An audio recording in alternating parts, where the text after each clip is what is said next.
Amid the scorching plains of South Asia where drought has shaped life for hundreds of years, Pakistan set out to challenge one of its harshest natural limits. Engineers began carving a massive irrigation canal, a man-made canal designed to divert the Indus River deep into some of the country's driest regions. Why they need to build massive canal? For decades, southwestern Pakistan were defined by water scarcity. Vast plains lay dry and cracked. Rainfall was unpredictable and brief, and extreme heat made agriculture nearly impossible across much of the region. Yet just beyond these parched landscapes flowed the Indus River, one of South Asia's mightiest water systems. While people still have to queue up for every drop of clean water, that contrast sparked a bold national decision to redirect the river inland across arid terrain and into regions long starved of water. The Kochi Canal project, approximately 499 kilometers long, commenced in 2002 with intermittent construction and was substantially completed after more than 20 years with an estimated total investment of over $800 million. The project employed over 10,000 workers and hundreds of modern construction machines working continuously in challenging terrain conditions. Canal construction process. The first steps have been taken. Hundreds of excavators and massive dump trucks began one of the largest digging operations ever undertaken in modern Israel. Every day around 70,000 tons of sand and soil were removed from the Negev desert along a construction corridor stretching nearly 250 miles. Over 200 engineers, operators and laborers worked in rotating shifts enduring daytime temperatures that often exceeded 115 degrees Fahrenheit.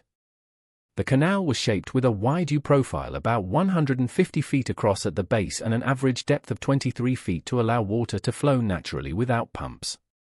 The longitudinal slope was held within 1 inch per 100 feet, an incredibly tight margin over such distance. Survey crews rechecked elevation with laser leveling instruments every 160 feet to ensure the canal floor stayed perfectly aligned. Most of the excavated sand was reused to build up both sides of the embankments, forming levees 10 to 16 feet high. In hilly terrain, bulldozers cut the layers step by step, while in low-lying areas trucks hauled in stabilized fill material until the grade was reached. In weak soil zones, engineers drilled 16-inch sand piles up to 20-25 feet deep or mixed cement and clay to strengthen the base and prevent subsidence. The construction site stretched for hundreds of miles, dotted with concrete batching plants, mechanical workshops, and field engineer camps. Under the scorching sun and swirling dust, long convoys of trucks and machines moved endlessly, a mechanical river carving the shape of a real one into the heart of the Negev desert. This excavation phase lasted for months. In the Negev desert, the challenge wasn't just the heat and dryness, it was the thirst of the sand itself, capable of absorbing any exposed water within hours. If the canal bed wasn't properly sealed, that's why the lining phase became one of the most critical stages of the entire project. First, the canal bed and slopes were moistened and leveled with a 2-inch layer of fine sand. Then concrete panels about 4 to 5 inches thick were poured in the sections measuring 16 feet long by 10 feet wide, each separated by expansion joints. These joints were filled with hot bituminous sealant to prevent seepage and allow thermal movement. In areas with unstable subsoil, an additional HDPE geomembrane layer was placed beneath the concrete, fixed with steel anchors and covered with a protective sand cushion. Altogether, more than 220 miles of canal were lined with concrete, making it one of the largest waterproofing systems ever built in the Middle East. Along the embankments, engineers planted vetiver grass and desert acacia to stabilize the slopes and minimize sand drift. From above, the canal appears like a shimmering silver ribbon cutting across a sea of gold, a concrete artery waiting to carry its first life-giving water through the desert. A massive canal can't simply be a trench for water. It requires hundreds of auxiliary structures to ensure transportation, flood control, and proper water regulation. At the head of the system, engineers from WAPTA built the head regulator at the Taunsa barrage, where water from the Indus River is diverted into the canal through 9 enormous steel gates. Along the main road, there are more than 900 different engineering components, including reinforced concrete bridges, spillway siphons, drainage culverts, and aqueducts carrying water across natural streams. Whenever the canal intersects a road or railway, a new bridge is constructed to maintain traffic flow. In sections that cross natural waterways, cross-drainage structures are installed, large conduits that allow the natural flow to pass beneath the artificial canal. In addition, distribution gates are placed every 6 to 9 miles to control water flow into secondary branches. Everything must operate in perfect harmony because a single malfunction, whether at a gate or an aqueduct, could deprive hundreds of hectares of farmland of their water supply. After more than 15 years of construction, the entire canal finally entered the water testing phase. Engineers opened the gates at the Townsend Barrage, letting water from the Indus River flow section by section, gradually increasing the discharge from 500 to 2,000 and then 6,000 cusecs along the route. Technical teams inspected every point, measuring pressure, checking for leaks, monitoring the canal slopes and recording any ground movement. Every deviation was corrected before the system was fully opened. When the first rush of water flowed through the cracked dry canal bed, the regions of Dera Bugti and Jam Magsi erupted in celebration. Locals called it the day the desert came back to life. Wherever the water reached, cheers followed. It wasn't just a flow of water, it was a flow of hope, the fulfillment of a dream generations of farmers had waited their entire lives to witness, the moment rail water finally ran across their land. When the first drops of water reached the arid land, everything began to change, not just on the surface but deep within people's lives. Land that once cracked under the burning sun started to come back to life.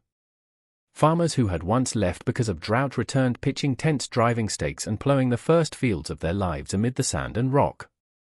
Water from the main channel of the national water carrier was divided through a network of secondary canals, pressure pipes and drip irrigation systems that delivered it directly to each plant.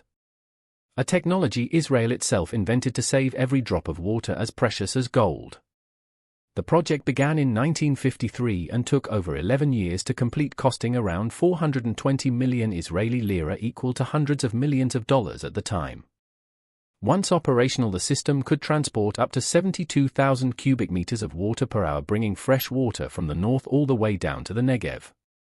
As a result, regions once thought hopeless were revived into thriving agricultural zones. In the early years, tens of thousands of acres of farmland turned green where there was once only dust and sun. Now stood orchards of oranges, vineyards, wheat fields, vegetable farms and rows of date palms heavy with fruit. The transformation went beyond the fields. Villages were rebuilt, children had schools and high-tech farms rose from the sand. Other water diversion projects. Continuing our journey, let's explore another water supply project in Asia. But this time, instead of drawing water from rivers, they're channeling it directly from the sea through a massive system of steel pipelines. Let's discover how Saudi Arabia built its sea-to-land water network to sustain life in the harsh desert. The process begins by drawing seawater directly from the open ocean and channeling it inland, establishing a steady and uninterrupted supply of raw water for the desalination facility. Large intake lines are first positioned offshore, where installation crews carefully align each section before lowering it into place with heavy lift cranes operating from barges or coastal platforms. As the pipeline extends toward the shoreline, individual segments are connected sequentially, forming a continuous conduit designed to operate under constant hydraulic load. Precision alignment is critical at this stage, as even minor deviations can affect long-term performance and flow efficiency. Once assembly is complete, the intake line is reinforced with structural support frames and securely anchored to the seabed. The installation process begins at large staging yards located along the pipeline route. Here, fully manufactured steel pipe sections are grouped by diameter, length, and installation sequence. Engineering teams carry out final visual inspections, checking pipe straightness, coating condition, and identification markings. Proper organization at the staging area is essential to maintain a continuous workflow, minimize delays, and reduce errors when operating in harsh desert conditions. At the same time, survey teams establish the exact pipeline route across the desert using GPS systems, total stations, and terrain data. The alignment is marked directly on the ground with stakes and visible paint. This stage ensures the pipeline follows the most stable and efficient path, avoiding weak soils, shifting sand zones, and areas prone to erosion. For pipelines stretching hundreds of kilometers, accurate routing is critical to long-term structural integrity. Before trenching begins, the construction site must be cleared and leveled to allow heavy machinery to operate smoothly. Temporary access roads are opened parallel to the pipeline to accommodate trucks, excavators, welders, and material transport vehicles in the desert. Site preparation also includes dust control and sand stabilization measures to ensure visibility and worker safety. This is a fundamental step that ensures the smooth operation of the entire construction process throughout the project. Once the route is finalized, large tract excavators begin digging the trench along the marked alignment. The trench is excavated to precise width and depth, allowing enough space for pipe placement and backfilling. Excavated soil is sorted on site. Suitable material is retained for backfill while unsuitable soil is removed. Maintaining consistent trench depth and alignment is essential to prevent pipe deformation or misalignment after installation. In addition, along certain pipeline sections that cross steep and rugged mountain terrain, explosives are used to carve trenches directly into solid rock. Place controlled charges and detonate them in sequence to fracture the bedrock along the planned alignment. The resulting blasted trench creates enough depth and width to seat the pipeline securely, even in areas where mechanical excavation is impossible. This method allows construction to continue through extreme landscapes while keeping the pipeline buried, protected, and structurally stable. After excavation, the pipe is not placed directly onto the trench floor.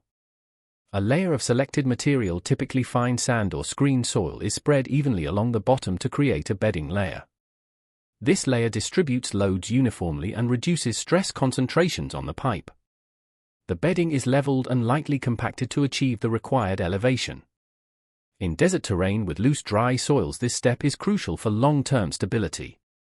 To construct large-diameter pipeline routes, a construction corridor approximately 40 meters wide is prepared in advance, allowing the entire installation process to proceed continuously at an average pace of about 1.5 kilometers per day. Pipe sections measuring around 18 meters in length are selected to reduce the number of field welds while also imposing very high demands on lifting, transportation, and precise alignment throughout construction.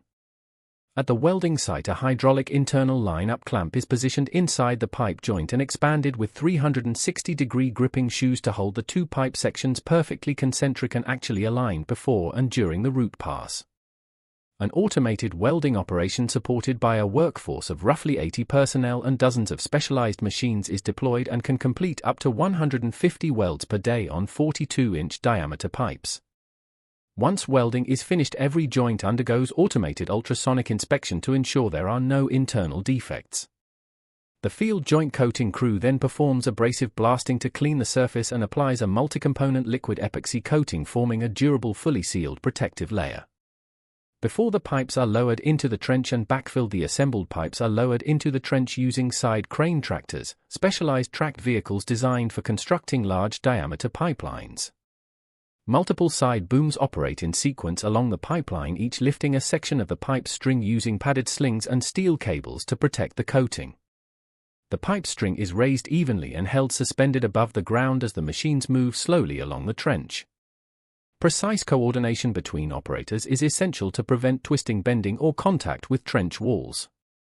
When aligned correctly, the pipe is lowered gradually, centimeter by centimeter, until it rests at the center of the trench on the prepared bedding. Throughout this process, surveyors continuously monitor pipe elevation, straightness, and natural curvature to ensure no residual stress is introduced. This method allows fast, controlled, and highly accurate placement, making it ideal for long, straight pipeline routes across flat desert terrain. After the pipe is positioned, the trench is backfilled in multiple layers. The initial layer consists of fine material to protect the pipe coating, followed by the previously excavated soil. Each layer is mechanically compacted to achieve the required density, minimizing future settlement.